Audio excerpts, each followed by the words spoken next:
Douglass's life sort of stands across the expanse of the 19th century as a symbol of the worst and the best in the American character. He was the slave who saw most of the worst brutalities of slavery. He was the slave, however, who freed himself and by luck, pluck, and gifts remade himself.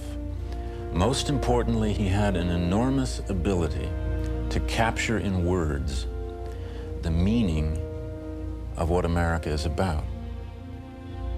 I have no accurate knowledge of my age, never having seen any authentic record containing it.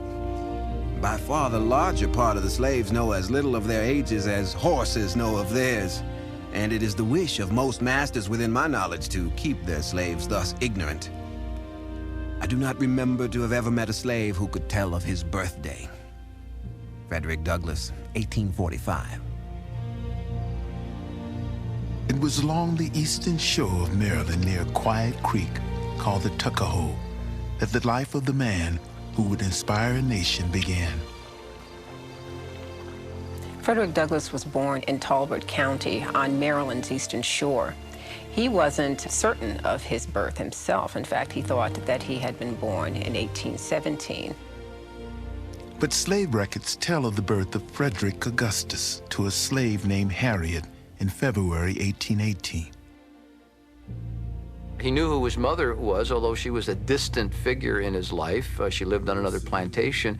He never really knew who his father was, although he came to believe that his father was definitely a white man and probably his master. Raised by his grandmother at the far end of the plantation, the tiny boy named Frederick led a carefree, playful life along the muddy shores of the Tuckahoe until he was 6. At about age 6, Douglass found that his childhood had come to an abrupt end. He was assigned to act as the companion and caretaker of the child of the owner of the plantation.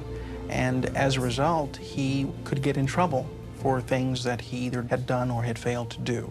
And so it became immediately apparent that he was no longer a child, but was a slave and was part of that institution of slavery.